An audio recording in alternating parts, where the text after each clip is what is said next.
What's up, family? Welcome, welcome, welcome. Welcome in, welcome in. We are about to get started in a few. If y'all can hear me, drop some ones. If y'all can hear me, drop some ones.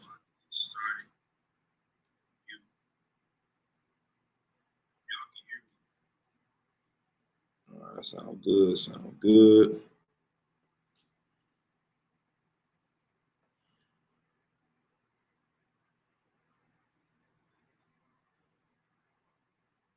Let's see.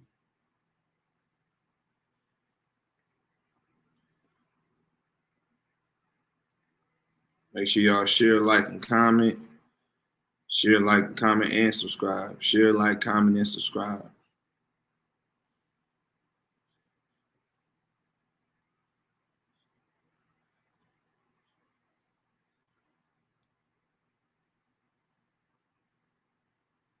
We'll give it a few, let some more people come in, and we're going to get started.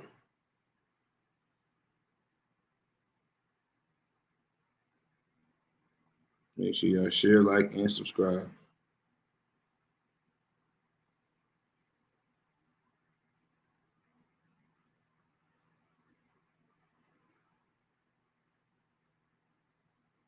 I'm just inviting some people right now, so if you see me looking down, that's why.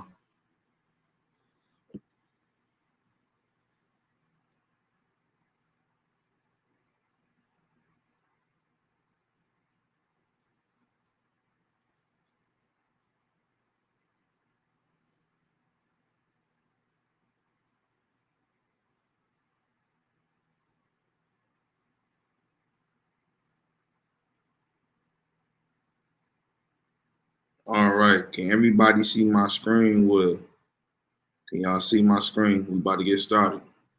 We are about to get started. Welcome, everybody. Welcome, welcome, welcome. Welcome to the Edenic Experience. It is your brother, your servant, your herbalist, Mikael Ben Orr. And I want to welcome you all to Mike Mondays, where it's always consciousness over corruption, where we're speaking nothing but the truth. So help us, y'all. So make sure y'all grab y'all pens, make sure y'all grab y'all notebooks, make sure you have a space where you can hear, understand, receive, so you can get some overstanding and understanding and understanding. We about to get started. Today's topic, right? Today's topic is a very controversial topic. We live in a time of information. We live in a space of set my phone right here so I can see y'all. We live in a space of where we have the theme of my body, my choice. We have this thing of the spirit of YOLO, where you only live once, so therefore you should do all things corruptible and all things bad while you can and while you're young, because you only get this life once.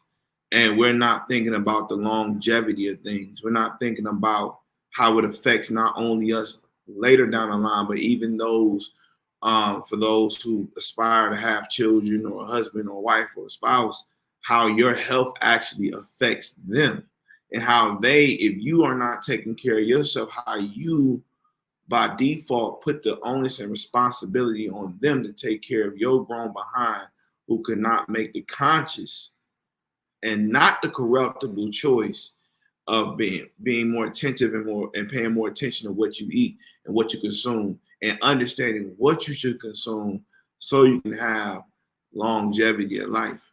And this topic was so on my spirit to do because we have a misconception on what soul food is. We have a misconception on what true food for the soul is, or real food for thought is, or what real education for the mind is, and mind stimulation is. And we have been taught a way that does not fit the conscience of an indigenous African Hebraic people. We are taking on the education, the lifestyle, the apparel, the mindset, the look, and even the diet of a people that is not us, and wondering why we are the ones who are hiding all people when it comes to sickness when we're on this specific slave diet, or what we're going to call also a sad diet, which is called the American Standard Diet. the American Standard Diet. And we're going to prove through scientific research, articles, and even the functionality of your body how there is a designated food for this designated body that you're hosting while you're on this designated realm called Earth. See, when we say my body, my choice, you can't really say that because you didn't make yourself. You didn't create yourself. You didn't design the organs or the cells in your body. You didn't tweak the pH levels of your blood. You didn't do any of that. You were through inception made. You were first a soul, a spirit that was sent down to host this vehicle that you're really technically renting out. No different than if you rent out a house. You don't own a house. There are certain things when you rent a house you can't even do because the owner won't allow you to do. But what if I told you that same understanding is also concerning your body? That there's an owner of your body who had a design called a creator, who had a specific design of your body and the likeness and image of that which is above. And he gave, based upon this design, a manual. And in this manual, there was a certain type of fluid. There was a certain type of liquid. There was a certain type of substance that could only go in that specific vehicle that creator or designer of that vehicle made. What if we actually proved that there was a designated diet assigned to this designated vehicle you call a body? So if y'all really ready to dive into it, if y'all really ready to get some understanding, and overstanding, drop some sevens. Again, for everybody who's coming in, welcome to the Edenic Experience. It is your brother, your servant, and your herbalist, Mikael Ben Or. This is Mike Mondays, and I welcome you all where consciousness is always over corruption, and the truth shall set us free. So if y'all ready, type in some sevens, and we're going to get started. If y'all ready, type in some sevens, and we're going to get started. So let me stop sharing my screen.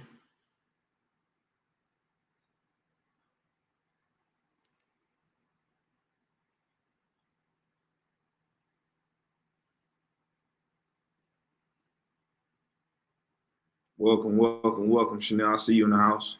Peace and love to you. Peace and love.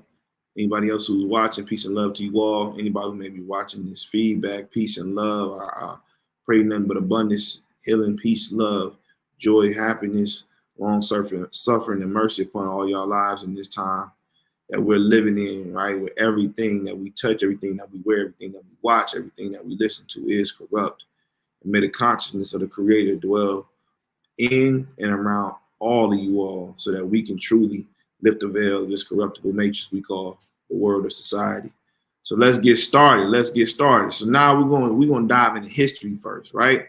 Like I said, I'm going to show y'all a timestamp and time lapse that you'll actually see what we're doing today, that we're doing cheerfully, that we're doing willfully, that we're doing by lust, and that we're doing by joy is actually something that we inherited by force 400 to 500 years ago. Because prior to 400 or 500 years ago, what we do today, what we eat today, especially what we eat today, was not so before the chains was around our neck, our wrist, and our ankles. So let's get it. Let me share my screen.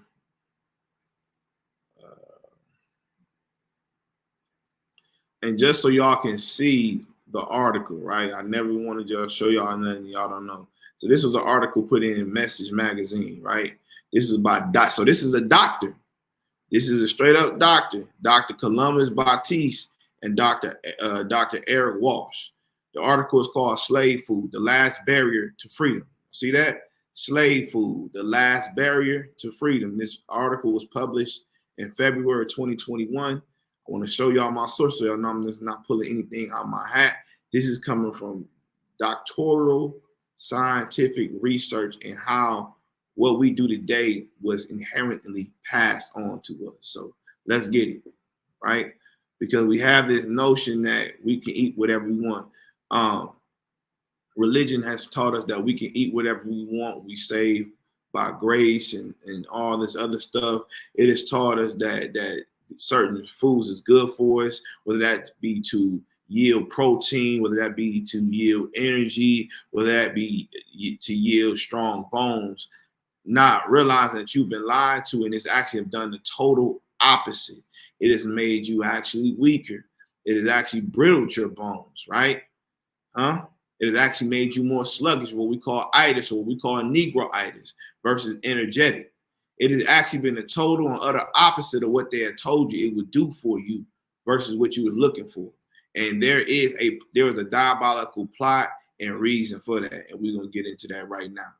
So can you say diet? You see how they had the minus sign, diet, right? Because the reality is the food that we eat causes us to die at a rapid rate. So technically it is called a diet.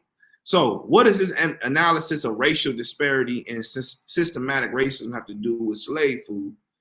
Of all the environmental stresses that affect our lives, our diet may be one of the few practices we can control, to some extent.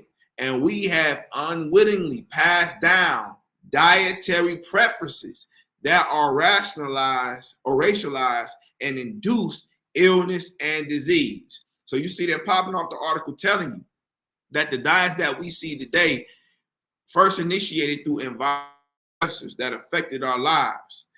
Then it also goes to show you that the diet that we are practicing and taking today is something that is out of our control, right? Then it even shows you it's saying that these are dietary preferences that are passed down. So we're inheriting not only lifestyle, but we're inheriting even diets. Therefore, by inheriting the diet and inheriting the lifestyle, you see what you call inheriting disease. So when somebody say, well, high blood pressure runs through my bloodline or diabetes runs through my bloodline, I guarantee if you go down a rabbit trail, you will find out the reason that it runs in your bloodline is because you have inherently you have inherently copied and duplicated the lifestyle and diet from 3 to 4 or 5 generations ago. Therefore, yes, you see inherited diseases in your bloodline because every last person have inherited the lifestyle and inherited the diet. So it says, during slavery, enslaved African Americans were fed the poorest quality of food. During slavery, enslaved African Americans were fed the poorest quality of food. What the slave owners refused to eat. So pretty much whatever the slave owner didn't want, the scraps, we would eat the scraps. It says, while master ate high on the hog, the slave diet came from the junk parts of the animal. These parts included intestines, right? So you got a lot of people out here eating chitlins, especially around the holidays, right? I used to be one of them. I used to smash chitlins with some hot sauce.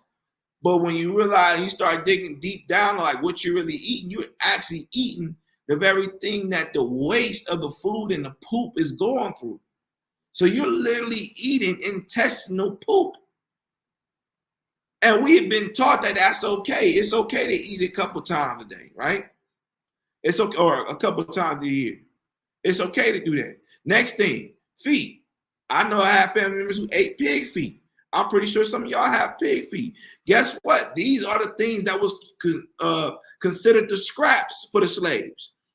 Then you have the snout of the pigs, as well as the neck and feet, right? And gizzards of chickens.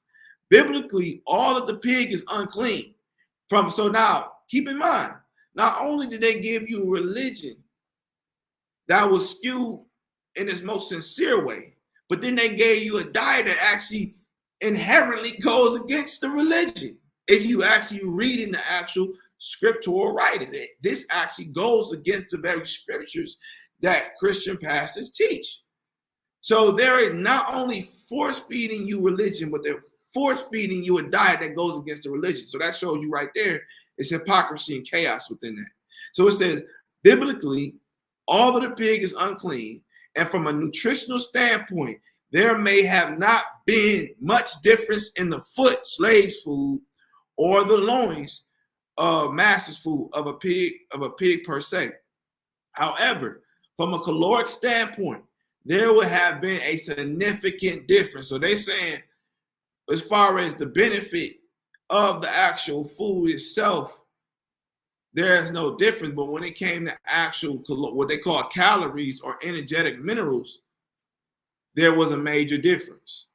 Does that have anything to do with why we see a lot of our people having anemia, like sickle cell anemia or anemic, low iron, and a lot more different diseases, diabetes, high blood pressure? We'll see. So it says, a plantation full of slaves would have to share the scraps from a pig and, of course, get very little. Here we go. Get very little of the plant foods they may have grown on the plantation. So for the most part, slaves' diet was the scraps of animals, and they would get very little plant foods. You will even see in history that we would actually sneak herbs or keep herbs in our cabins. Or we would have to sneak certain type of fruits because the master said that was his. So we were getting the lowest of the low type of diet. Now, when you look into the neighborhoods, what they call the hood or the projects today, when you look at every corner, what do you see? A cheap grocery store, a liquor store, and you see a church. These are the same three elements that we start to see in slavery. You will even proceed, and this can be proven. And I've talked to farmers about this.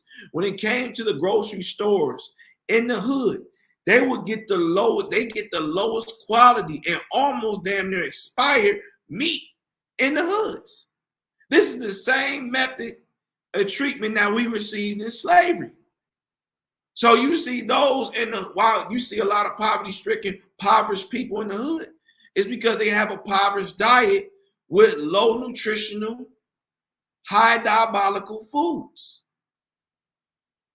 We're seeing the same thing. So when we say we have come out of slavery, or we have come out of captivity, when you look at the methods of treatment outside of obviously the whip and us being in chains and have to work these hard, laborious jobs, even though you still see that today, there really is no difference between the experience, the food, and the lifestyle the slaves lived in versus now. The only thing you see different now is we're getting fake food. We're getting genetically modified food. We're getting overly pumped hormonal food. We're getting expired food. We're getting rubber food. We're not getting real food. So we'll find more deficiency within our time than their time, because at least at the bare minimum, they were getting real organic food versus us now. So it says, Frederick Douglass is in his memoir record, so this is his writings, rations consisted of a monthly allowance of a bushel of third-rate corn, pickled pork, which was often tainted, and poorest quality herrings, barely enough to sustain grown men and women through their back-breaking labors in the field. Plantation owners fed enslaved persons only to refuse to maximize profits, while depriving them of enough nutritional energy to rebel or escape. So we would be eating in scarcity throughout slavery, just so we wouldn't have enough energy, enough strength to either rebel or escape the slave master. It says, we are the descendants of the most magnificent survivors. The hell they faced daily was intensified by the lack of nutrition they received. Yet, after working all day in the fields, many slaves would have a small plot of land where they would grow food and hence improve their survivability. So one of the things you'll find in slavery is that, especially when they took us from the shores of Africa over here, is and shout out to I forgot the sister's name on top of my head, but she made the book Farming While Black.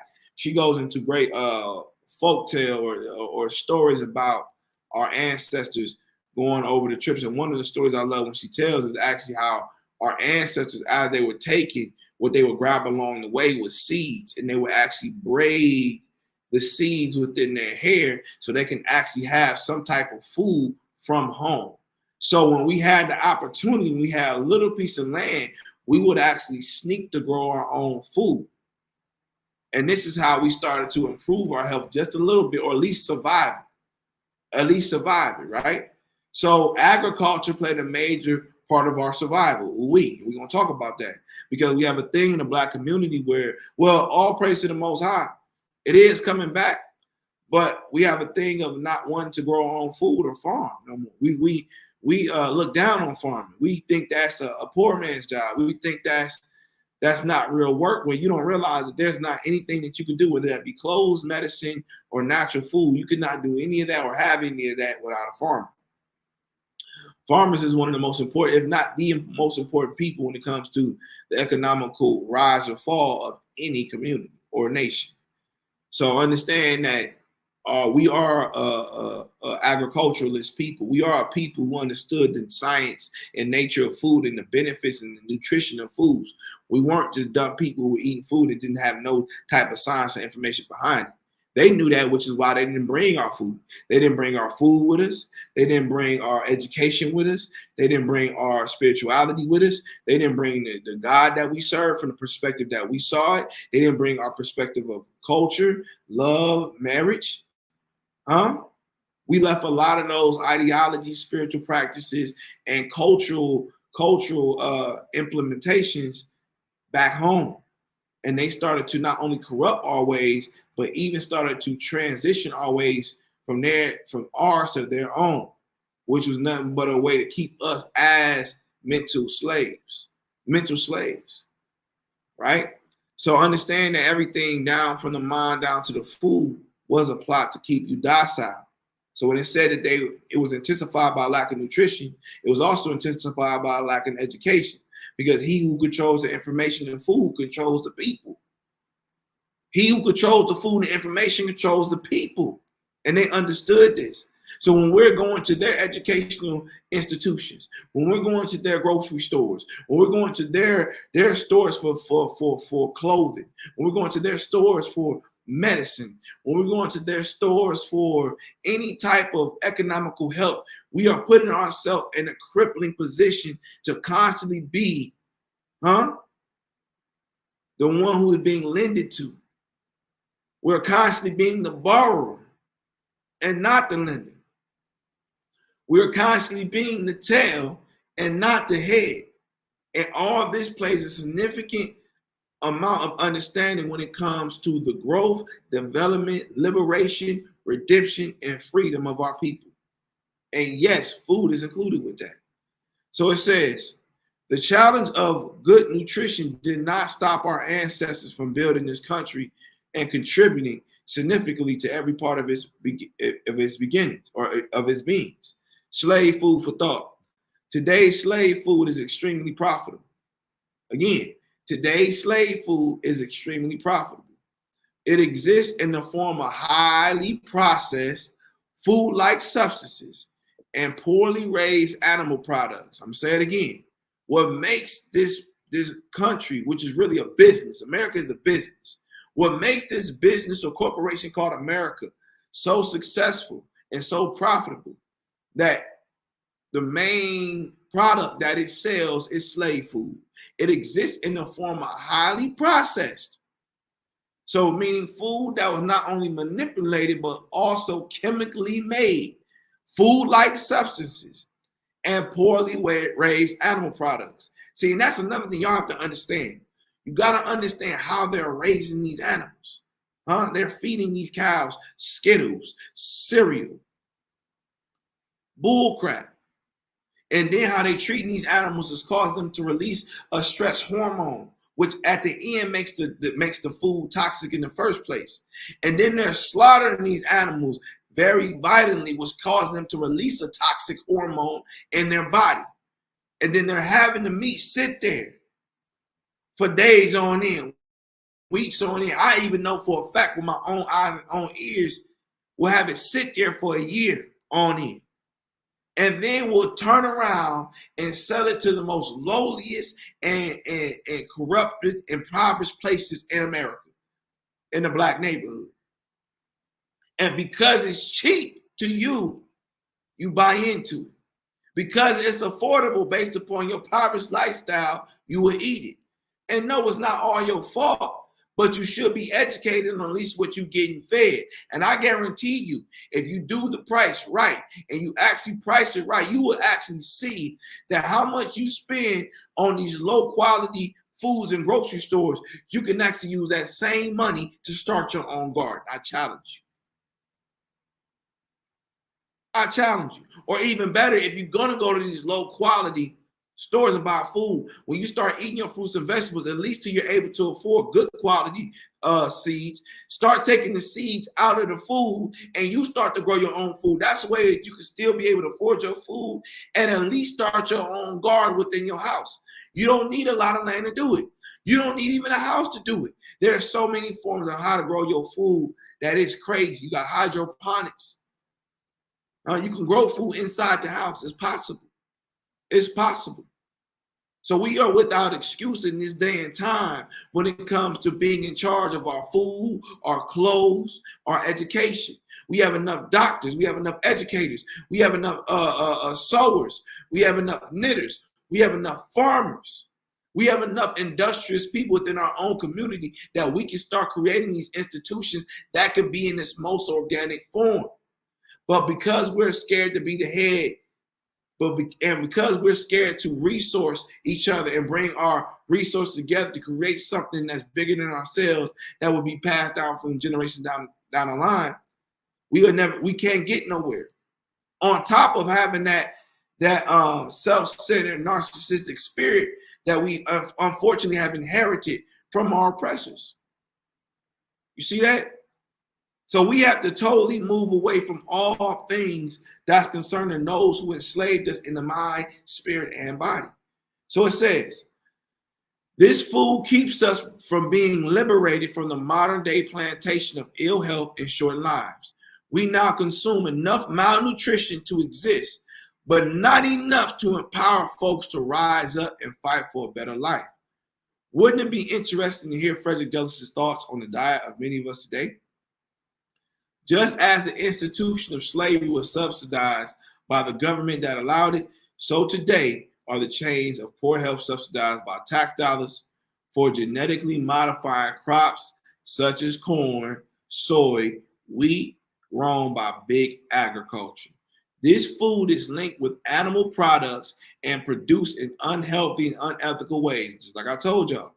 In fact, most of the animals eaten do not get the roam to roam free. So now, guess what? Not only are they not getting fed right, but they're even limited on their environment. Does that sound familiar? They're not only limited on their diet, but they're even limited on the expansion of their environment. And the thing about anytime you limit somebody or you cage somebody or you border somebody in where they're not able to expand, they go into a survivalist mindset. Whether that be gnawing on their own kind or gnawing on themselves, committing suicide, all for the survival to stay alive. Not knowing those very techniques, those very practices of being limited on your diet and limited on your environment causes chaos and death. So now we're seeing how they treat animals is really no different than how they treat the Black community. So it says are fed antibiotics and even given steroids that they will grow faster and fatter. Does that sound familiar? Are they not putting antibiotics and hormones, chemical hormones in your meat today? It's the same routine. That's the whole point. It wasn't just chattel slavery. It should have been just called cattle slavery, because how they treat the cattle is no different than how they treat us as human beings. So it says this modern diet does not simply make one a slave by its deleterious effects on the body, but by its addicting effects on the mind. Here you go. But by its addicting effects on the mind. So now we can see that your diet not only can limit your human growth and development, but it can affect your mind, which means it can affect your thoughts, which means it can affect your hormones, which means it can affect your energy and focus levels. So yes, the diet has a lot to do with your mental state of mind. And if it has a lot to do with your mental state of mind, it most definitely can affect your ideology on spirituality. So you're not even clearly thinking from a Hebraic or African state of mind. You're not even clearly thinking from a sober, homeostatic, balanced mind. You're only thinking from a slightly functional, imbalanced mind or degenerative mind. So you can't even make decisions properly because you're not even thinking straight, all based upon your diet. And we'll see that. It says we recently discussed with Michael Moss, author of Salt, Sugar, and Eat. And I got that book, a very good book. And in the soon to be released book, Hooked, which I didn't read that book. Heard it's a powerful book. It is already out. This is an old article. It says using food science and understanding the brain's reward centers. Big corporations create or alter foods that can sit on the shelf for long periods of time and live up to the slogan. Once you pop, you can't stop. It says we often turn to modern day slave food for temporary comfort from the unrelenting stresses we experience. As one nutritionist says, stress is dessert spelled backwards. Eating desserts or desert-like foods are a coping mechanism. And what it means like by desert-like foods is foods that dehydrate you, foods that don't have high amount of water content, or what we call oxygenates or hydrogens and oxygens. So that's when it says dessert-like or desert-like foods, it's talking about foods that pretty much dry and bring a stress factor in the body. Are a coping mechanism for many who experience stress. These comfort foods that are rich in salt, sugar, and fat add another layer of stress called nutritional stress. So y'all see, these are the scientists also agreeing. These are the same scientists, not this one particularly, but I'm talking about the company itself, the system itself. These are the same people who told you it was okay to eat these things. These are the same people that told you that these things will give you fat bones or strong bones, and these things will produce proteins in you that make you bulk up. No, these things it may make you look good on the outside, but the inside is rotten. The inside is like a tombstone. It's rotten and it's dying slowly but surely. It says of soul food and nutritional stress. Nutritional stress is created by foods. Nutritional stress is created by foods that are poor in nutrients and rich in empty calories. It is more than just a result of eating unhealthy food. It is in not eating nutrient-dense foods. You see that? The key is to eat natural, unprocessed, whole plant foods. You see that? The key is all your nutritional dense foods is in your fruits and vegetables. You will not find nutrients dense substance in meats. You will not find nutrients dense substance in dairy. You will not find nutrients dense substance in heavy grains or gnarly grains or beans. Not at least not a high amount. You may find a little amount in grains and beans, but not a high amount. Your high amount of nutrients dense mineral substances is found in your fruits and your vegetables. It says the key is to eat natural, unprocessed whole plants. These foods rich in vitamins, minerals, enzymes, and antioxidants protect against oxidative stress and inflammation, which are root causes of diseases. Now, that part I do disagree with. Do I believe inflammation is the root cause of all disease? I don't. And we'll do that for another lesson. But do I believe stress is the root to activate stress and dysfunction in the body? Absolutely, I do. And I believe that you can have nutritional stress, as they saying, or internal stress, and you have something called external stress. Because I even seen it from my own testing, my own research, and working with my clients that you could be on the most cleanest diet, but if your environment is still very stressful, you still will actually release stress hormones. And stress hormones is not necessarily bad, but when you're overproducing these stress hormones called adrenaline and cortisol, and they're getting dumped off to the blood, it at that point becomes a toxin to you. And so when you look at the state and the environment of the Black community, every which way we turn, from our jobs from our neighborhoods, grow up in that noonday, not knowing if one getting killed or not the next day, whether that be by your neighborhood homies or whether that be by the cops. You just don't know. So you're constantly living in a fear factor each day. That internally releases the stress hormone. So then to cope with your stress, your external stress, you eat internal nutrient comfort food that also stresses the organs out. So now you're applying the internal stress factors of food with the external stress factors of life. So when you put these two together, what do you think is going to come out of it? Dis-ease. Your body not at ease. Huh? Your body not at ease. You see that? So let's get to it, right? Attention, your battery is fully charged. Please unplug the power adapter. What most of us don't realize, let me stop sharing my screen. What most of us don't realize is that we're going through what you call epigenetics. Some have labeled it as epigenetic inheritance. What exactly is epigenetic inheritance? Let me show you.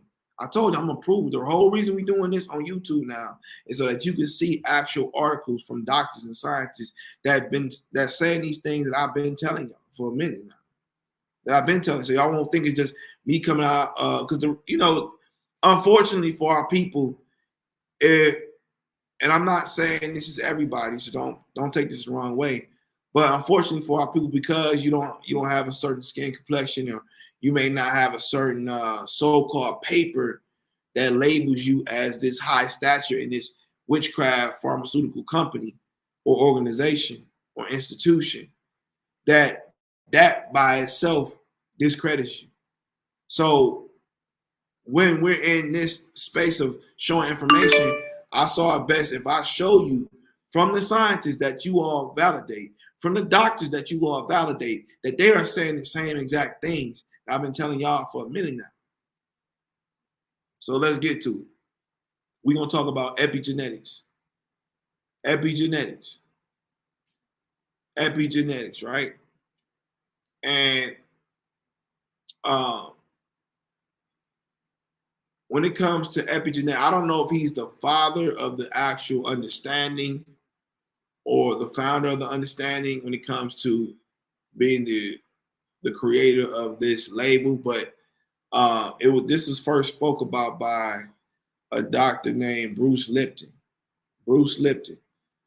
He has a book called The Biology of Belief, very, very good book. But he was one of the first ones that talked about epigenetics, epigenetic inheritance. Also, when I first heard about epigenetics, it was through Yaki. That was the first person I heard said that he showed and proved that it was actually through Bruce Lipton. So I just want to give credit where credit is due. So y'all see, this is not a new thing. I'm not making this up. I didn't come up with this first. This is something that's been around and been talked about, and now it's openly getting expressed and talked about more and more, because the reality is your environment shapes your reality. Your environment shapes your health. Your environment shapes your mentality. Your environment shapes your relationship. Your environment shapes your education. It shapes everything. It shapes your perspective of life. And that could be good or bad. But if we start to understand these things and we start to take back control, since we are the inheritors of the earth, we are the original man and woman. We are the stewards, the agriculturists, the doctors, the kings, the priests, the queens of the earth. Therefore, we need to learn with that inherited right how to take our environment back. Because that's what kings and queens do. That's what farmers do. That's what stewards do. That we understand that all these things on this earth is the Most High, but we were given the actual inherited responsibility and right to tend and take care of the whole earth. Therefore, it's imperative that we take back control of our own personal environment, and through taking back control of our external and internal environment, we will start to see the kingdom expand. We will start to see the kingdom really expand on this earth, right? And I'm just speaking metaphorically. Understanding that we have the right and power to take back our mind, take back our bodies, and take back our souls, if you so choose to. Don't mean it's easy, and don't mean it ain't coming with a fight. But if we can actually inherit this information and start to implement this information, and we start to implement this information even more in our children's lives and making sure they implement it in their children's lives, we will see the resurrection, the redemption, and the liberation of the people. But that takes us working as a collective together. So it says, epigenetic mechanisms. Epigenetics is the study of inheritable changes in gene expressions that occur without changes in DNA sequence. Epigenetic mechanisms are flexible genomic parameters, parameters that can change the genome function under exogenesis influence. I'm going to read that again. Epigenetic mechanisms are flexible. Just like water is flexible, is able to bend, is able to change, is able to shift. No different than melanin, is able to change, is able to shift. Your epigenetic structures, your DNA structures are flexible.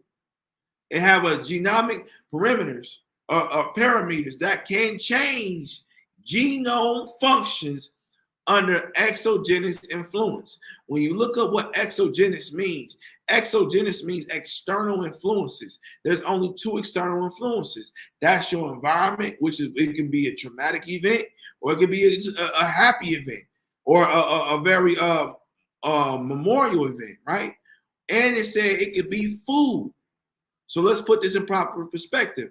Your epigenetic mechanism can change its genome function under food or external environmental or memorial events that can influence the change. Ooh-wee. Ooh-wee. So your gene, your cellular structure, your cell memory can change based upon external factors, which show you that your food and even memorable events, maybe not even from your own eyesight, it could be from an ancestor, can actually change the structure of your cells and even change the cell memory. And why is that important? Because the cell play a major part on the mental, the personality, the character, the physiology of a person. So based upon what your ancestors may experience by default of exogenous influence or epigenetic inheritance, it can change the whole dynamic of your cell structure memory, which overall on a macro level can even change your perspective of life. Ooh-wee. So it says, and also provide a mechanism that allows for the stable propagation of gene activity states from one generation of cells to the next. Now think about this. Where do we get our, I want y'all to put this in the chat. Where do we get our cells from? I want y'all to put it in the chat. Where do we get our cells from? Talk to me. Put it in the chat. Where do we get our cells from?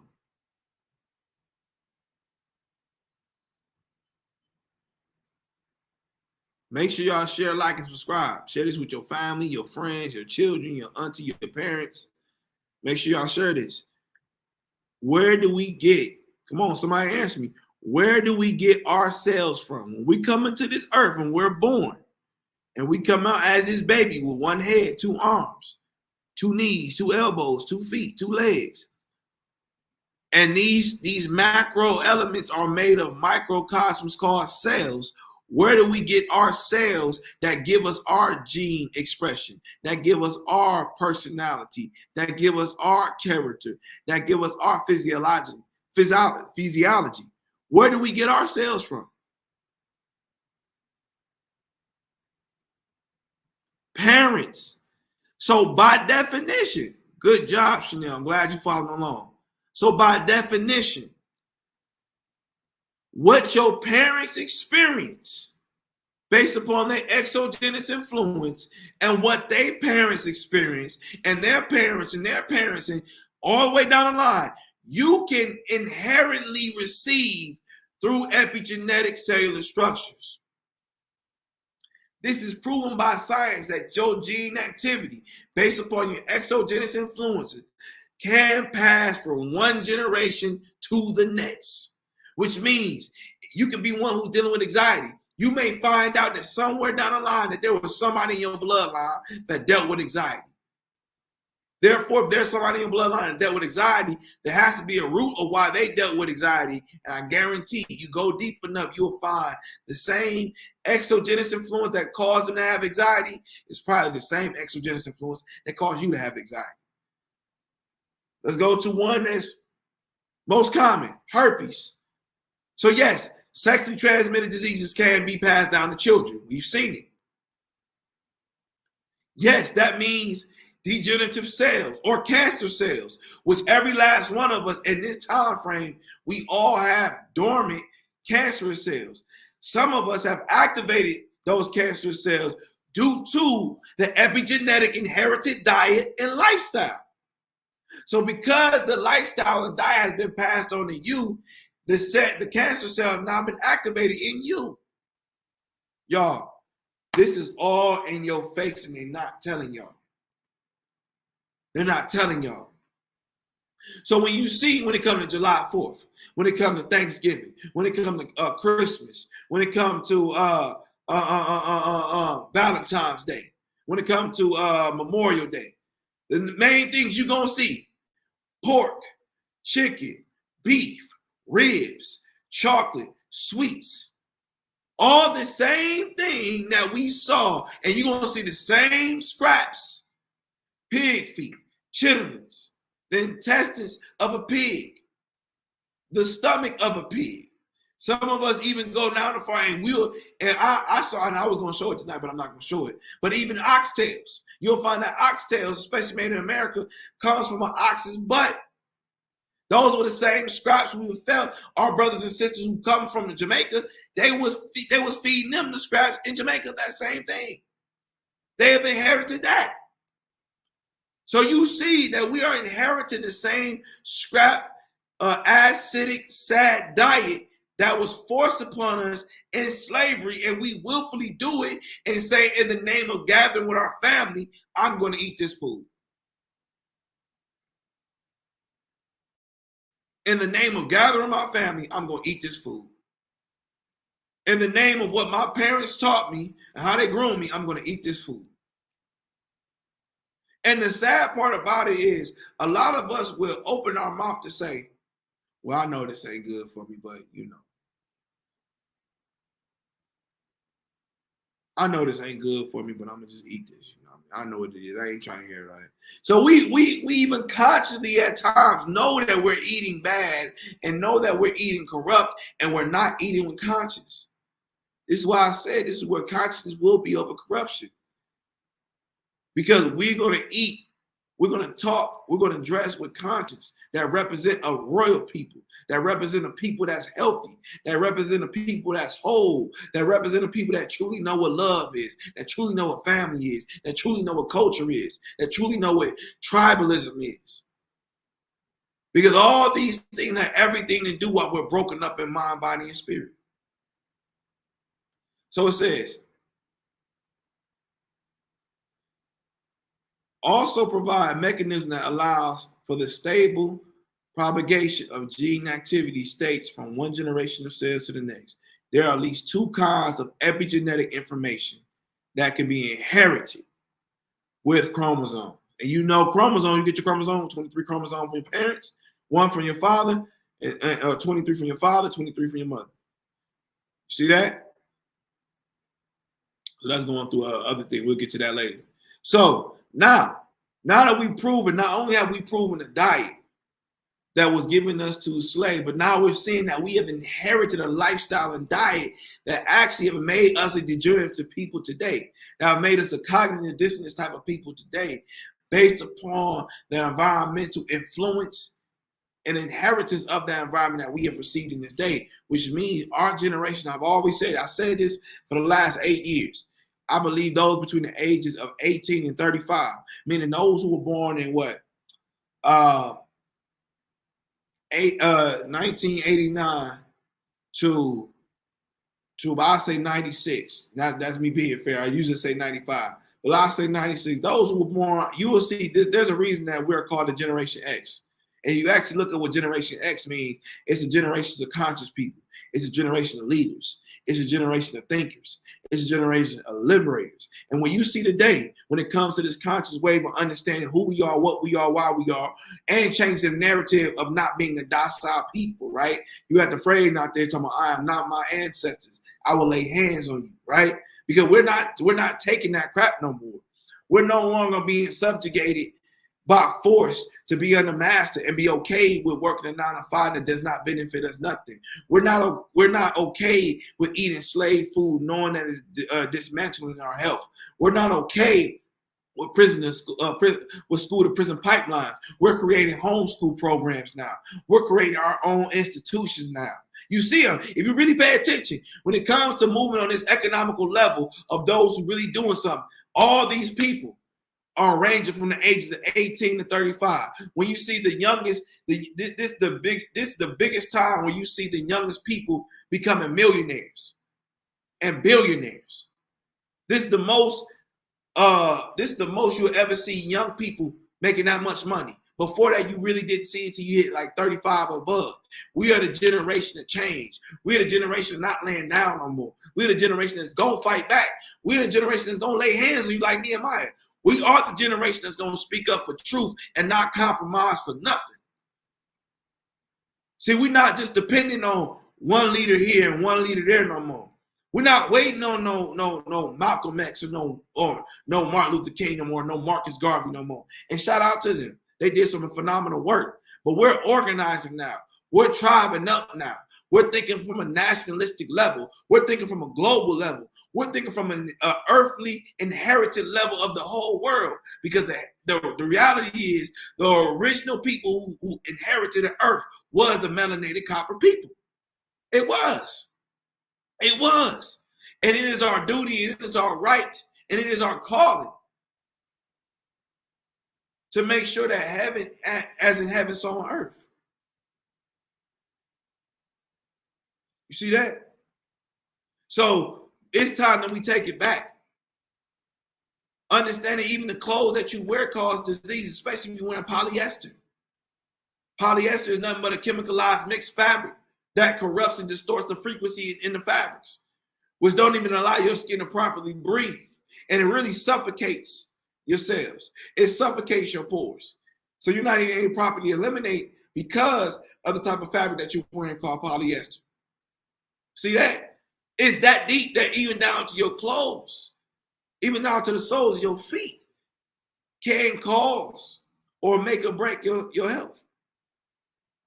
It can make or break your health. So when we look at this, right? Let's now prove that what the diet was for the original man.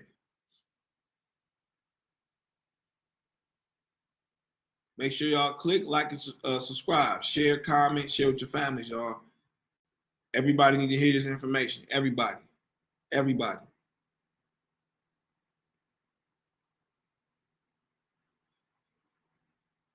me see something. So let's prove. And again, this is scientists. This is not me. These are scientists proving this. Right? This is an article by Jordy. I don't know how to say last name, so I ain't gonna even tell you. This is actually a new research article. This is a new research article by Jordy. Right? And this the name of the research, y'all can look this up yourself. It says new research finds prehistoric humans who ate mostly plant-based foods. The science is coming out now. Archaeologists are now finding out what the true man used to eat, right? Because we've been taught, the whole evolution of man from monkeys and all this to humankind, and we were cavemen, and all we did was eat raw meat and cooked it over a fire as we evolved and all that other stuff, right? But they're actually finding through prehistoric findings that that's not the truth. And archaeologists are actually coming forth and telling the truth. So let's read. It says a new study using isotope analysis suggests the idea of meat being the primary source of protein in all Paleolithic humans is no longer valid. Y'all see that? It's not me saying this. This is not me saying this. They're showing a new study called an isotope analysis. It's suggesting that the saying that meat was the primary source for paleo. Paleo means ancient. So let's put it in proper perspective. It's showing a new study that the idea that meat was the primary source for ancient people or ancient humans is no longer valid. It says as a North African population has been found to follow a most plant-based diet. North African population has been found to have primarily a most plant-based diet. It says the researchers analyzed the chemical signatures within the bones. So they scrape the bones. No different than what they do today to try to pinpoint how y'all connected to different land masses, right? So they scraped the bones and did a DNA test because remember, in bones, they still have a little, it's dried up, but there's still a little blood samples in the bones. So it said the researchers analyzed the chemical signatures within bones and teeth of fossils from Iberomaucanos, a large ancient group who lived between 30,000 to 11,000 years ago in today's Morocco, Algeria, and Tunisia, and Libya. The study title, so now y'all can write this down so y'all can go prove it. Y'all can come back to me and say if I'm wrong or come back to me and say I'm right. The study is called Isotopic Evidence, a high reliance on plant food among later Stone Age hunter-gatherers at Toferot, Morocco. Y'all know Morocco is in Africa. Morocco, I believe, is in North Africa. So they went to Africa and they did tests on these bones. The title of that is called the Isotopic Evidence of High Reliance of Plant Food among later Stone Age. So they're going way back. It says was published. So now they give you another source. It was published in the Nature, Ecology, and Evolution Journal by a team mostly from Max Planck Institute of Evolutionary Anthropology, Leipzig, Germany. So this is research from an article from people in Germany, scientists, anthropologists, and doctors in Germany that were testing bones and teeth of prehistoric ancient people from Africa, specifically prehistoric Africa. Because we are African people, right? We come from Africa, right? So they're testing people. And for those who subscribe to Israel being in Northeast Africa, it's Northeast Africa. So that's not far. That's not a far reach. So it says this. To look at meat consumption, the scientists focused on the nitrogen and zinc isotopes in teeth and animal and collagen. And so in collagen, you can do skin, you can do fingernails, you can do bones, teeth, right? It says to find out whether meat or fish was the primary source of protein. They also looked at carbon isotopes. So their whole thing, well, they weren't even really looking for plants to be, or plant food to be the thing they were going to find. They were really trying to see if flesh like goat, lamb, beef, pork, all that stuff, was that the primary source of protein, or was it fish, right? Because you know there is, in modern time, a lot of tribes in Africa where you will see today, not ancient time, but today, where fish was a primary thing. You also did see that during the time of Yeshua, fish was a primary thing in the diet. So it says, Zeneb Mutaj, the lead author for the study, said to the Independent, our analysis showed that these hunter-gatherer groups, they included an important amount of plant matter, wild plants, to their diet, which changed our understanding of the diet of pre-agricultural populations. So what they're doing is, let me zoom up for y'all, right? They're saying pretty much that these people, before agriculture was a thing, before agriculture became a thing for the masses, they saw that the main diet that these prehistoric people, these paleohistic people, these ancient people were eating, and they were harvesting while eating, was plants, y'all. You can't make this up. You can't make this up. You cannot make this up. This is by scientists. This is by anthropologists. This is by your doctors. This is not herbalist Mikael making this up. This is not my article. This is doctors, and this is a recent article. We're gonna show another article too. It says, Cleveland Jones, a co-author of the study, said that high proportions of plants in the diet of a pre-agricultural population was unusual, now from his perspective. He said the scientists also found that the frequency of cavities in the buried remains in the Tafara cave, remember, which is in Morocco, that I ain't gonna say that long word, used as burial sites suggest the consumptions, watch this, y'all, the consumptions of fermentable starchy plants like beets, corn, rye, and cassava. Ooh, they showing y'all through their actually testing, going in these different caves and testing out these people's teeth and bones. They can tell that not only were they eating fermented type of food, which y'all have heard me talk about, that we're gonna eat any type of diet, it should be a fermented diet, a Mediterranean diet, because that actually helps the peptin. That helps also the fluids within your gut too, to actually help break your food down. So they understood these people were eating a lot of fermentable food too. Beets, corn, rye, and cassava. This is not the first evidence. See that? So this is not just no new talk. This is not the first evidence that debunks the myth of prehistoric humans being mostly meat eaters. A 2022 study on the role of carbohydrates in past hunter-gatherers' diets. And now they're going to Europe, right? So now we're not only dealing with melanated people, they even went to the people in Europe. They went to the caves and the grave sites of people in Europe. And watch what it says.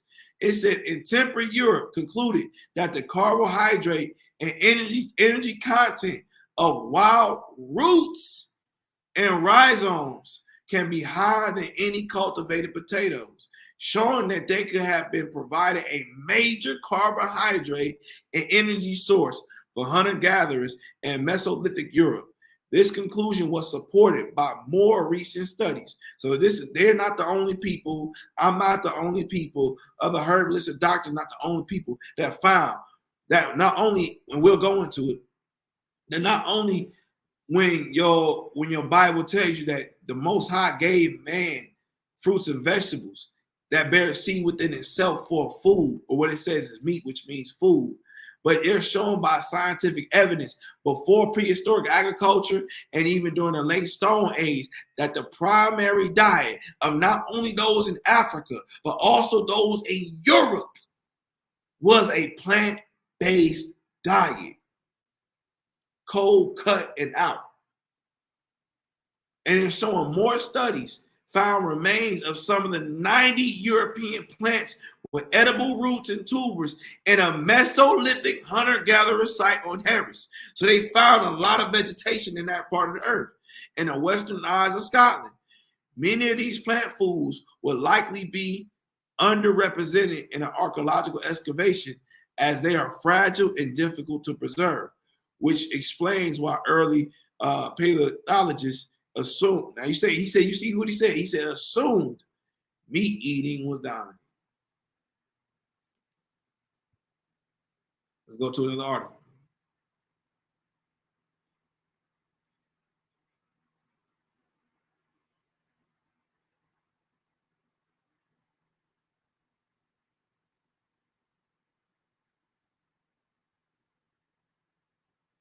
So this is also by another archaeologist, right? By another archaeologist, right? His name is Derek Wall. Derek Wall examines the mighty hunter myth of human ancestors. So what he did was he wanted to test what was the diet of hunters, what was the main diet for them, what did they consume? Again, and they were all on the search to see what type of meats they primarily consuming.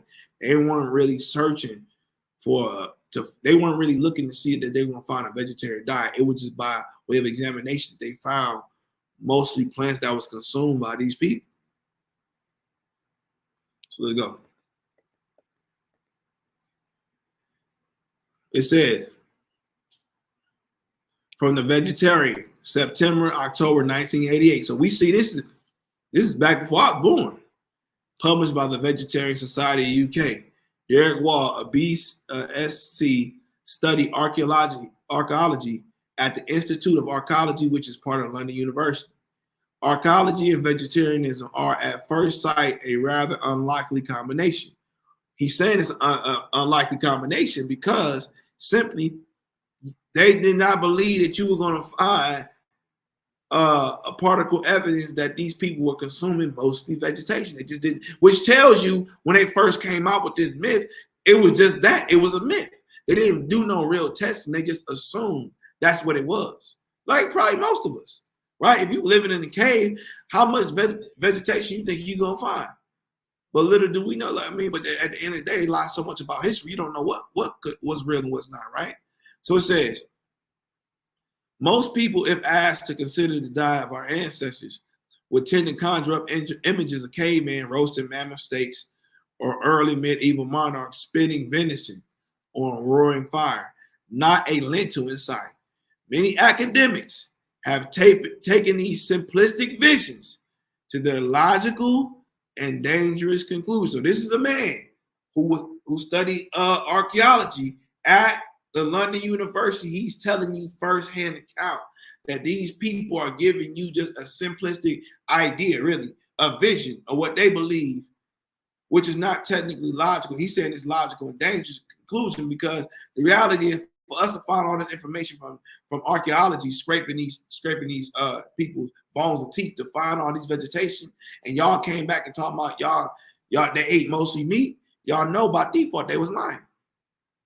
It says to argue that in the past we have eaten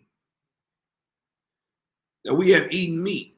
Therefore, eating meat is natural, and that vegetarianism is an unhealthy regression to the period when we were full fruitarians and swung from tree to tree. So what he's saying is this. They made it seem like eating meat was our glory days. When we were full, we were healthy, we were strong. And they're trying to see, because you see or especially during that time, a major pickup of people turning over to vegetarianism, veganism, that this is supposed to be a sign of our regression, of degeneration as a people, right? But you see an actual decrease in health because people are going vegetarian. We have plenty of healing testimony when people put people on a fruitarian diet or vegetation diet that we see healing. We see people healing from high blood pressure. We see people healing from stage 2 cancer. We see people healing from herpes and glaucoma and rebuilding cartilage in the bones. We see people thyroid becoming back activated. We see people healing from kidney disease. We are seeing these things when you put them on a fruitarian and vegetarian diet. But because it's not based upon their science and terminology, they think anything that is not unnatural is the most unnatural thing we can do. That sounds crazy, no? They think anything that is not unnatural is the most unnatural thing that we can do. But we're proving that wrong day in and day out. So it says, perhaps even more disturbing is the view that we have only become human through eating meat, that according to people like Raymond Dart, writing as long as the 1930s. So we see this idea was pushed even early 1900s. It has only been through hunting, aggression, and violence that we have eaten non-carnivorous rivals in the evolutionary battle of the fittest. According to Dart and others, changes in human and early hominoid dentition show that our teeth, here we go, that our teeth adapted to chewing meat. So they're showing you that your teeth actually adapted to eating meat. It was not so in the beginning. And I'm going to show you our diaphragm that's actually made by Dr. Milton. I think he came out this in like 2000, maybe 2012, 13, one around there. It's a black doctor, right? He came out with this this artwork, right? But he actually shows you that our teeth is different than a lion. Our teeth is different than a bear. Our teeth is different than a hippo. Our teeth is different than cows. We can go down even when it comes to chewing vegetation, right? You will see that our teeth are different. Therefore, our teeth is based upon what we're naturally supposed to eat. That don't mean you can't eat it. That don't mean you struggle to eat it. But the reality is you need a fork and a spoon, or you need a fork and a knife just to cut through meat. You don't have the fangs or the teeth to cut through meat like a lion. You don't have the fangs or the hands and teeth to cut through meat like a leopard. You don't have it. You need extra utensils to even do that. So that shows you that you have to do an unnatural thing just to consume something unnatural. Because we were made with a hand for a certain reason. We were made with teeth for a certain reason. We were made with melanin for a certain reason. And it's all for the benefit of our health. All of it. So it says this. So I'm going to read that again. It says, perhaps even more disturbing is the view that we only become human through eating meat. That according to people like Raymond Dart, writing as long as the 1930s, it has only been through hunting, aggression, and violence that we have eaten non-carnivorous rivals in the revolutionary battle of the fittest. According to Dart and others, changes in human and early hominoid dentination show that our teeth adapted to chewing meat. So to adapt to something, meaning it was not naturally like that. For me to adapt to this environment, that means I have to alter myself, change myself, and even change my mindset to be able to even fit in. So for us to be able to adapt to chew meat, the physiology had to change. Even the mindset had to change. Because to be able to eat meat, and that's, you have to have an animalistic nature. Let's be honest. You do. To bite into flesh. To devour flesh, to kill and cut flesh, you have to have a animalistic savagery type of mindset. You do. So it says, happily, more recent investigations tell a different story. Dr. Clifford Jolly suggests that the real evolutionary transition came, here we go,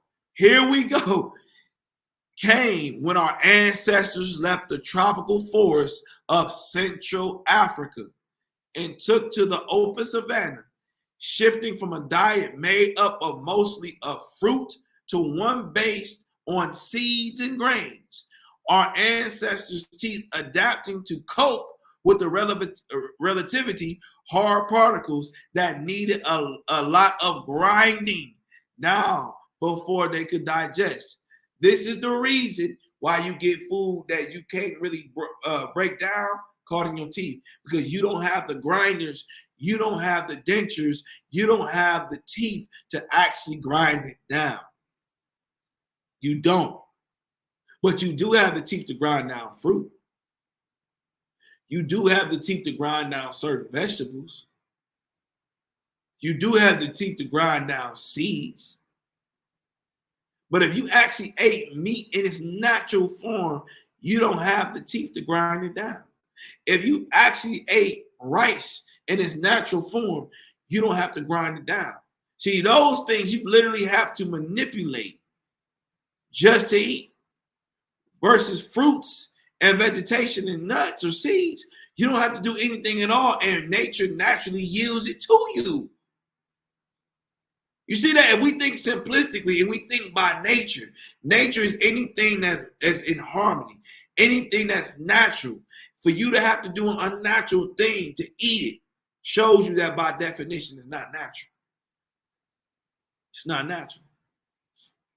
I'm not knocking you if you eat it. I'm not saying you're a bad person if you eat it. I'm just simply saying when it comes to the science, when it comes to the physiological makeup of you, your teeth, your guts, your blood, your DNA, you are not assimilated and nor are you created to eat meat. Just a fact. I'm not sitting there as one that said I've never ate meat before. I'm telling you just a fact. When you go down to the molecular structure, you start getting into your hydrochloric acid in your gut. You do not have the pH level of your hydrochloric acid is not even hot enough for you to properly burn down meat. It's not. This is why 96% of us are dealing with constipation. Because you backed up. Because your food not able to break down this complex protein structure that you eat, that you've been taught to eat. So if you sitting there eating 3 to 5 times a day and you only poop it once or twice, that show you that right there your body is not properly digesting the food that you're eating. You're not. That's a sure sign that you're dealing with constipation, and that's showing you that your body is not properly breaking that food down.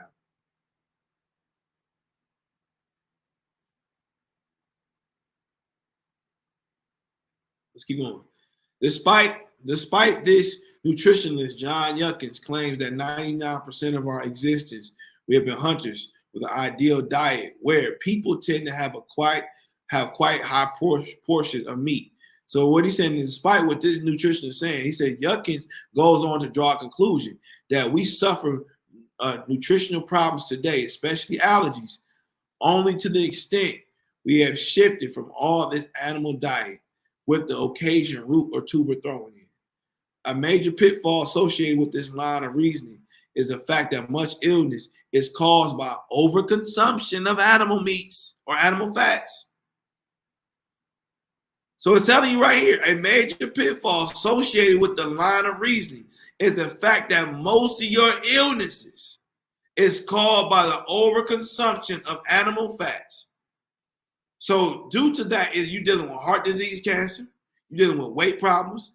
And again, the archaeological evidence tells another story, as does the existence of so-called hunters in modern world. Oh my, y'all, they telling y'all that these scientists, these doctors are lying to you. It's showing you through archaeology and anthropology that the main diet, whether they be hunter or gatherer, shepherd or farmer, the main diet was a plant-based diet. It says groups such as the Kalahari Bushmen and the Australian Aborigines are not so much hunters as hunter-gatherers, gathering much of their diet in the form of roots and tubers, seed grains, fruit, nuts, and other nutritional plant products. Gold, who spent some time studying the Aborigines of the Western Desert, states quite clearly that the diet is primarily vegetarian. It is a very detailed study of the Kalahari Bushman's diet. It is revealed that portions by weight of vegetable food and animal food in the total diet are respectively 81% and 18%. So it's telling you this: 81% of the Kalahari Bushman's diet is vegetation. 18% is animal food. I'm telling you, even if you went to that, which most people in America don't, even if you went to, I'm telling you now, if you went to this type of eating where 80% of your diet is vegetation, fruits and vegetables, and even if you only did 18%, or let's say 20%, rounding it off, 20% of your diet is meat. That's a small portion a month. And you followed your biological clock called a circadian rhythm. I'm telling you that you will see a shift in your health. That alone will shift your health. Am I saying that meat is still good for you? Nope. But what I am saying, if you shift to even this low percentile of eating meat, you will still change the dynamic and direction of where your health is going. That's small change. So you eating meat a couple times a day, multiple times a week, that's not small proportions. Even eating meat 3 times a week is not small proportions. There's something called a blue zone community. I want y'all all to look this up, called the blue zone community. If you actually research it, they actually follow this percentile of a diet. They only eat meat, I think, 3 or 4 times a month. 80% of their diet, 85% of their diet is vegetation and organic food. And they implement dry fasting. And you see in their communities that there are people who living up to 100 years old. You can look this up. You can Google it, YouTube it, Prime Video it. I think they got something on Netflix too. So it is more information coming out in modern time when we're looking at communities like the Blue Zone communities. And we got ancient information of archaeologists, cartographers, and anthropologists proving by analysis of the bone and teeth structures of these people that they were mainly eating vegetation, y'all. After this live, if you still over consuming meat, over consuming any type of byproduct of animals, that means you truly don't love. I'm just being honest. You don't love yourself. You don't love yourself. But we have been proven today that literally, most of the diet from ancient time and that which is helping people today is mainly plant-based diet. I'm not here to convince you that you should be plant-based. Should you be? Yeah, based upon your scientific and biochemical structure. Am I badgering you over the head to be? No, because everybody has a journey. But I'm here just to prove to you that you are biochemically not made to eat meat. You're biochemically made not to consume any byproduct of animal like cheese, like egg, which is nothing but an embryo of a chicken. So you eat baby eggs, baby chickens. So it says if the plants taken as water sources, such as melons and tubers, are included in the vegetable food count, the ration of animal food to vegetable food is even lower. You see that? Ooh wee. So they're telling you if you actually add the water source of melons, which we know melons was our thing. As an African Aboriginal copper people, y'all know melons was our thing. Therefore, if melons is our thing, we had a lot of water content which filled us up. So he said if that was included, which it was, it's telling you that even the animal food to vegetable food was even lower. They telling you. And I'm gonna tell you, we ate a lot of watermelon, so we can even drop that percentile from 18 to 10%. To 10%. So it says, although the portion of animal food of the total was 18.7% diet is quite large, the cave sand can survive in the Kalahari without it, whereas they could not survive without vegetable food. Ooh wee, ooh wee, ooh wee. So we can dead that part, right? So now let's really get to it. Let's really get to it. I gotta check. So I got a little list right here, so I stay in track of the order because I can just go on. So now we done proved the diet of the slaves. We done proved the diet of ancient Africa, right? I done showed y'all through epigenetic inheritance that we've inherited the slave diet, and I've proven to you the ancient royal diet that we used to eat. Now we can even go biblical. We can even go biblical. So like when we read the scriptures, right?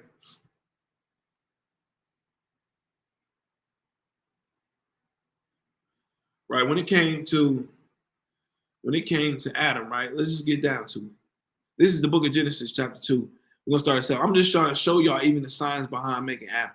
So it says, and the Lord God formed man of the dust of the ground and breathed into his nostrils the breath of life, and man became a living soul.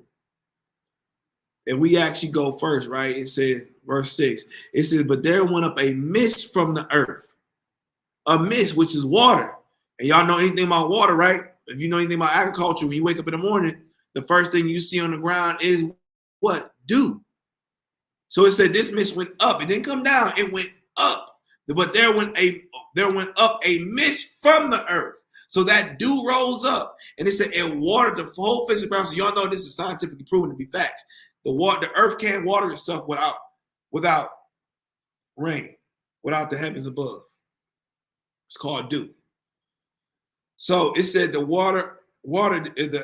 earth watered itself, right? So the first thing when it came to forming man was that area had to water itself. So now we're dealing with H2O. We're dealing with H2O. 2 hydrogens, 1 oxygen.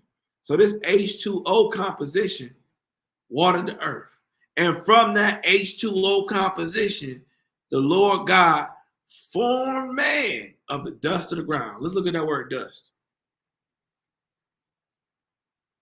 Look at that word dust.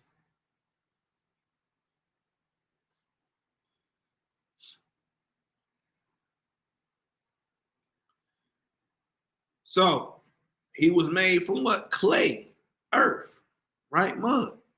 And you actually go to that word apar, right? In the etymology of it, it actually said that God formed man of the minerals of the soil. So when you go to the word ground, I should have went to that first.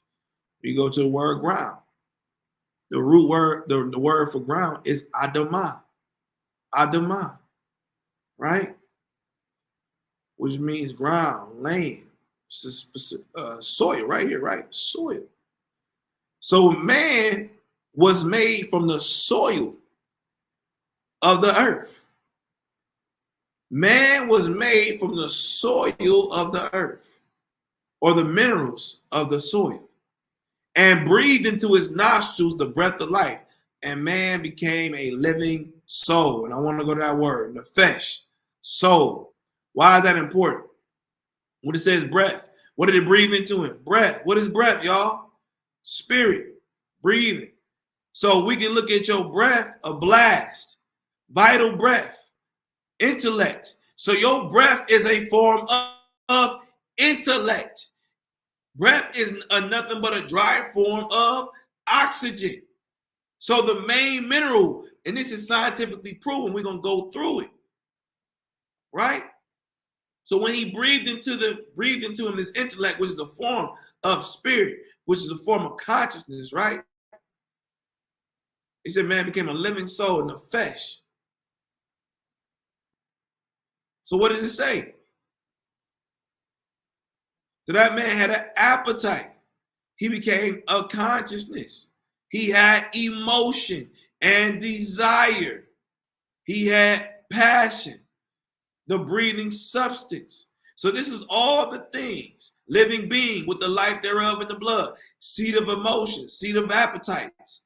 So this man was made from the minerals of the soil. And from the minerals of the soil, he became a living soul who had faculties to have a desire, have consciousness, have the seat or placement for an appetite, have the seat or placement for emotions, right? And the main substance that accumulated all this was called breath. Well, guess what? The periodic table composition of breath is called oxygen. Now, let's prove this. And we went over this last time. So now I'm going to go to my slide. Y'all follow me now. We're about to wrap it up soon. About to go to the slide.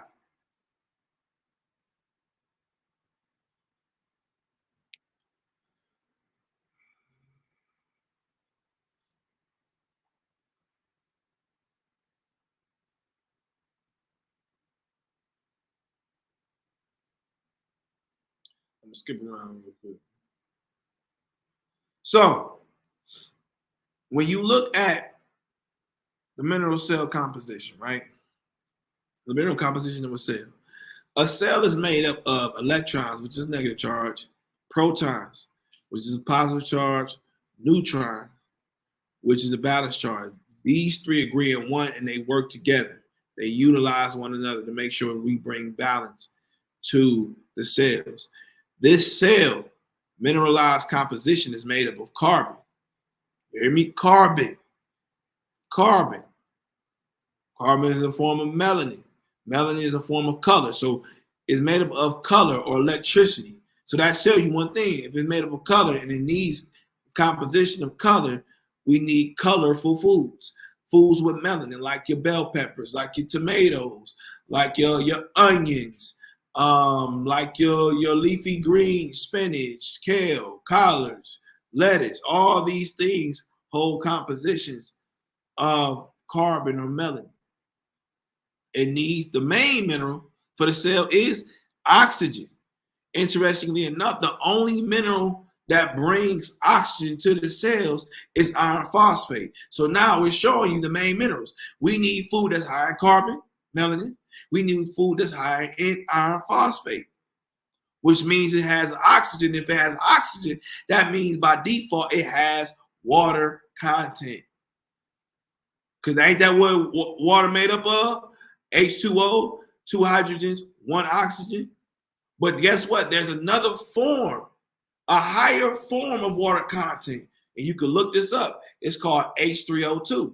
This H3O2 can only be found in your fruits and vegetables. So the highest form of water content, or anything dealing with a hydrogen, or anything dealing with oxygen, the highest form of that, seeing that the main substance that your cell needs to function as oxygen is H3O2, which can only, and I mean only, be found in your fruits and vegetables. You will not find H3O2 in meats. You will not find H3O2 in cheese. You will not find H3O2 in rice. You will not find it. You will not find H3O2 in processed candies. You will not find H3O2 in your processed so-called vegan meats. You won't. It's only in the holistic form of H3O2, which is your fruits and vegetables. Next one is nitrogen, phosphorus, calcium, and hydrogen. So now you're seeing the main minerals that your cells are made of are made up of these compounded minerals from your periodic table: carbon, oxygen, nitrogen, phosphorus, calcium, and hydrogen. Cells are powered by nothing, and I mean by nothing but vibratory energy. By vibratory energy, which goes to our next slide, right? And I wanted to go here just simply because this has a lot to do with proving outside of your cells what you can eat. So if y'all ready to continue, drop some threes in the chat. So I know y'all ready. Drop some threes in the chat so I know y'all ready.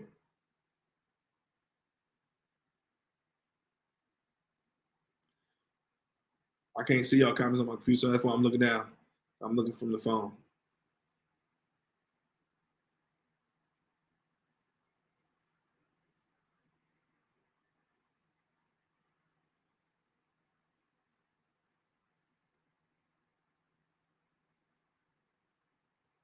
Drop some threes so I know y'all ready. I don't know if it's a late reaction. So.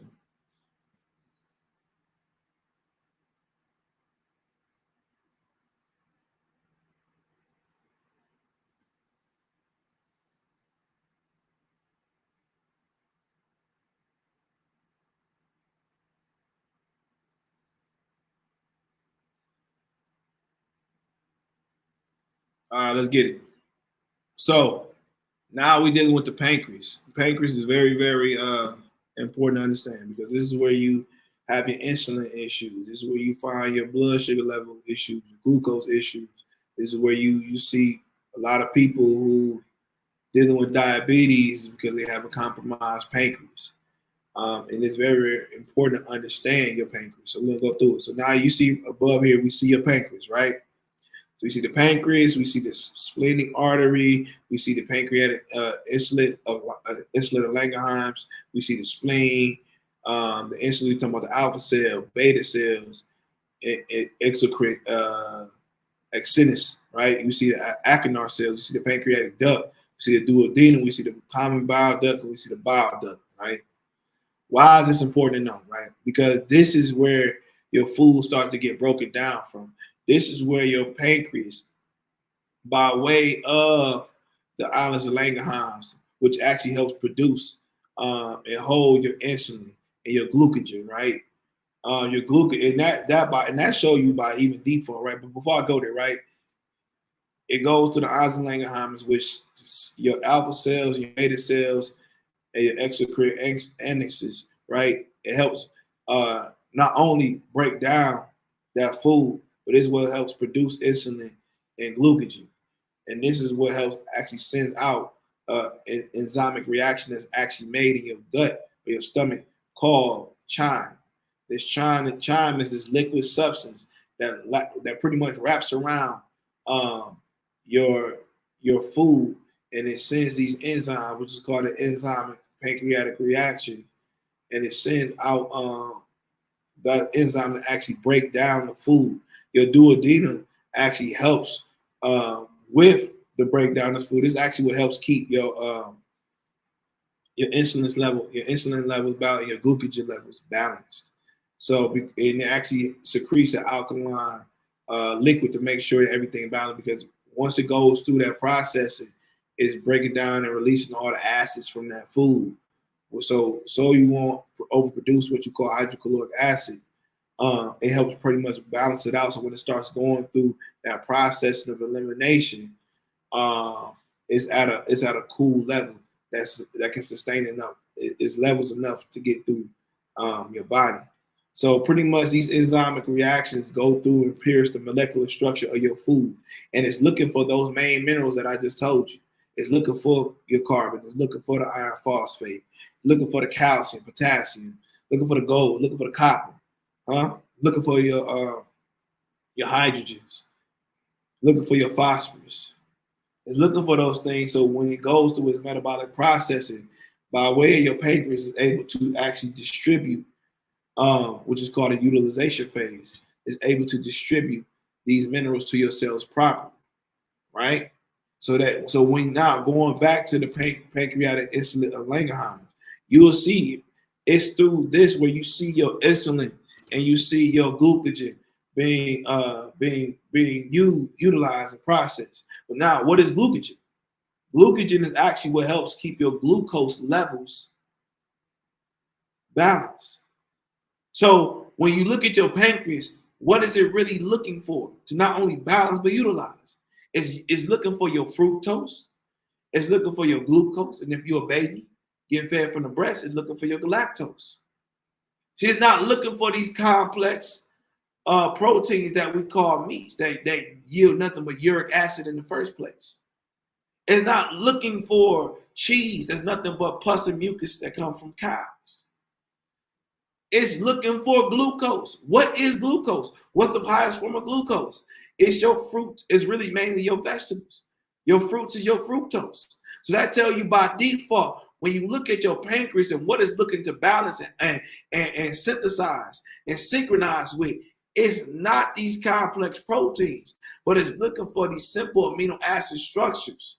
It's looking for simple proteins. You see that? Because it's producing pancreatic hormones for a reason. Even the glucogen levels itself need glucose to balance itself and keep itself at a base. So even your pancreas testifies of what it's actually looking for. Hey, our bodies is wonderfully and fearfully made. The only people who confuse and out of alignment, not only with nature, but his own body, which is nature still, is man's conscious. We are literally unconscious people walking around in a conscious body. Your body constantly telling you by way of the itis where you sleep it, that this food is hard to break down. Your body is telling you by way of pimples and pus-filled bumps and eczema and acne that whatever you're doing, the external or exogenous influences or the internal, because exogenous influence can be a food too, is not working for your body. Sodas, pops, as we say in Cleveland, is not in alignment with your body, and your skin is not only testifying to you, but it's trying to warn you and express to you that this is not working for us. When you have a runny nose and gunk in your eyes, it's testifying that whatever you're doing internally and externally is not working for us. It's only you, man's consciousness, that's missing the mark and missing the signs of what your body is telling you. But it's telling you exactly what it needs and what it don't need. If you got to fall asleep after eating, that's telling you that you don't need that food. Because remember, the whole point of the insulin and glucogen going through its enzymic reaction, it is looking for, and going through the Eisenhower, is it's looking for energy to produce. It's looking for energy to produce. So when you giving it a complex protein that's lacking hertz, lacking vibration, and lacking energy, because you're giving it something that is hard to break down without energy, it's overworking itself and it needs you to go to sleep so it can go into an urgent elimination process of breaking this food down. It's overworking itself. So even your pancreas is testifying against you. Now, going back to what I was telling you about Dr. Milton, right? He did a comparative in the website right there. It's called Arco Irish Universal.org. So y'all know that this, I didn't make this up. It's not mine. Y'all probably actually have seen this from Master Herbalist Yaki as well. He shared this many times. But I wanted to share this because going back to the article, I just really thought it matched perfectly to show you from what the archaeologists found, what the anthropologists found, that our dentures, our teeth, that the main food that the prehistoric, paleolithic, ancient people were eating, they were eating based upon their physiological structures, their physiological makeup, like teeth, right? So when you look at the physiological makeup of the carnivore, it's literally built to cut and gnaw into teeth. It has 4 paws with claws to cut like a knife or a fork through meat. It walks on all fours because it's able to, it sits low for its prey. It has great sharp fangs so it can cut and sift and even be able to simultaneously drink the blood. Why? Because the life is in the blood. So it's getting its minerals from the blood. And I know, I will hope, and I know none of you Negroes are going to sitting there and drinking blood, because that's the reality, is that you're only going to find, just like the blood of plants is what? Chlorophyll. Chlorophyll is the blood of plants. Most of the minerals are sitting in chlorophyll by way of photosynthesis of being out in nature. It's going through its processing to get its minerals from the soil and being processed by way of the sun, along with getting some oxygenating oxygen from the trees around it. So you getting your blood from plants, which is called chlorophyll. They get their actual minerals and nutrition from the blood of animals. That's the only way you actually able to even eat the meat, or at least gets nutrients from the meat. So it says they have blade sharp molars, lower jaw embedded inside of the top, no lateral or forward mobility, sheer swallow without chewing. So they have the physiological structure to be able to gnaw, cut, and just swallow their food. We don't. We literally have to break our food down. They have small saliva glands.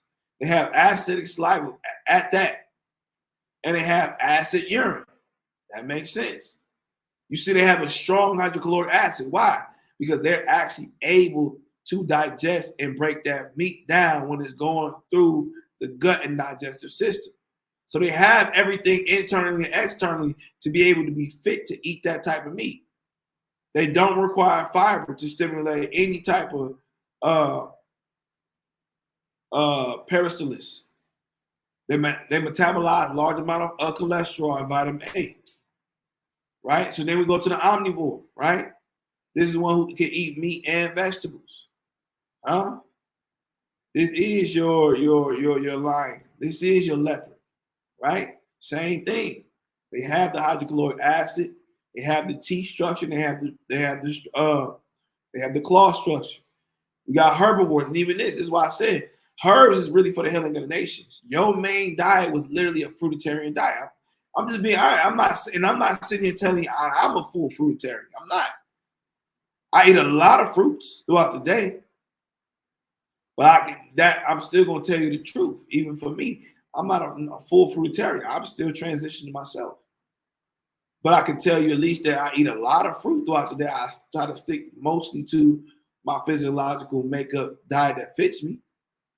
Because the reality is I don't have the teeth structure to chew on herbs like this horse, right? They have 4 paws. Look, they have a small mouth, rudimentary blunt canines, big and flattened incisors, so they're able to really break down and gnaw, chew that food down, along with them having big salivary glands, right? They have alkaline urine. Why? Because they eating herbs all day, so they get cleansed out all day long, right? You have a frugivorous, right, which is your monkeys, right, your fruits, vegetables, and nuts. And you'll actually see when you go down the list. I'm not gonna go down the whole list. When you come to the primates, when it comes to the apes, specifically the gorillas, we are more physiologically assimilated to apes than any other animal in nature. Any other animal. And you'll see that their diet is very similar and assimilated to our diet. They have hands like us. They have teeth like us. Even in physiological structure, let's be honest, in some degree, it's built like us. You see that? Just look at the list. Like I said, you can find this on the website. But nonetheless, let's keep going. Let's keep going. So I showed y'all this last time, right? When you actually go to the essential minerals within soil and you see the essential minerals within the human body, we are almost identically matched when it comes to the mineral composition of both plant, soil, and human DNA. Even when you look at this, it says that the percentage is wrong. We're actually 85% mainly water. So if we're 85% mainly water, that means we're gonna find that the main mineral that we need is what? Oxygen, which means by default, the main mineral that we need as a people is what? Iron phosphate, copper, gold, right? Then we see hydrogen, we see carbon, we see nitrogen. These are the main minerals that we need. When you look up what foods have the highest level of these minerals, you're gonna find your fruits and your vegetables. Let's move on. All right. Hold on real quick, family. Close this out. So now, when we look at what the scriptures say, it already told us this. Genesis 1:29-30. And God said, behold, I have given you every green herb bearing seed, which is upon the face of all the earth, and every tree, in the which is the fruit of a tree yielding seed. To you it shall be for meat. It shall be for food, y'all. Even the Bible tells you, it testifies of the science. It testifies of the anthropology. It testifies of the archaeology that the original diet that was prehistorically before agriculture, that was during the late Stone Age, that they found in North Africa and Morocco, that they found in western parts of Europe, the main diet before there was even a cultivation or manipulation of any type of land, the main diet for all mankind, not just the black man, even though the main diet for the black man, black woman, and black child should be the ultimate Edenic diet, which is the fruits, nuts, and vegetable diet. But we see for all mankind at the end of the day, because even when we see Caucasians, Asians, any type of other people on this diet, we still see healing. So we see that the ultimate Edenic diet is a plant-based diet, family. From Adam we come on. From Adam we come on. Let's keep going. So now, when we look at fruits are made up of simple amino acid structures, which your DNA, deribonucleic acid, has changed that makes up these amino acid chains. So let's see what those amino acid chains is, and let's see what the purpose of them are. The function of essential amino acids. Amino acids are the building blocks of proteins. Proteins are long chains. So this is what real proteins is. Proteins is nothing but simple amino acid structures. Simple amino acid structures. That's what real proteins is. Proteins are long chains of amino acids. Your body has thousands of different proteins that each have important jobs. Each protein has its own sequence of amino acids. The sequence of protein excuse me, my bad, y'all. The sequence makes the protein take different shapes and have different functions in your body. So these amino acid structures determine your features, your character, your personality, your physiology, the function, right? Depending on, remember we went back to epigenetics. If you have degenerative cells that have degenerative amino chain acid, this is where deformity comes from. This is where mental undevelopment comes from.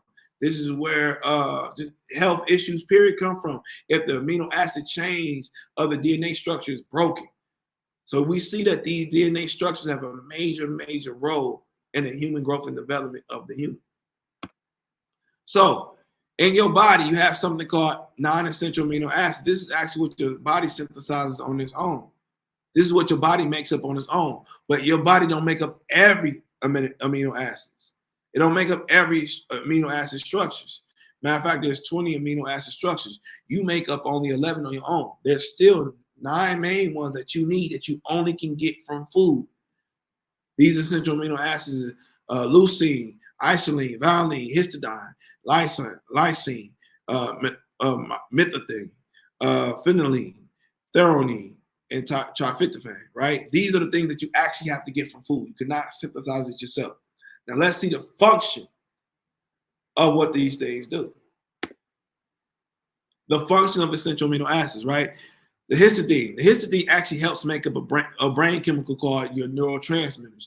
Your neurotransmitters is called histamines. These histamines actually is what helps regulate the brain function and being able to send messages back and forth. You actually find, and I meant to say this too, when you go back to your pancreas is actually a gland itself that secretes hormones called insulin and glucagon.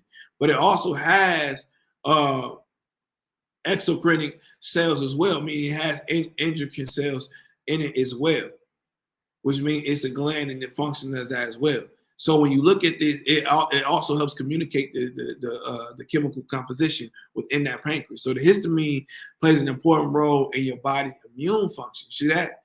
Digestion, sleep, and sexual function, along with growing and repairing tissues and making blood cells. So we see this histidine is important. Obviously, if it's dealing with your immune system, if it heavily works with your what they call immunity cells, your T cells, your B cells, your white blood cells, right?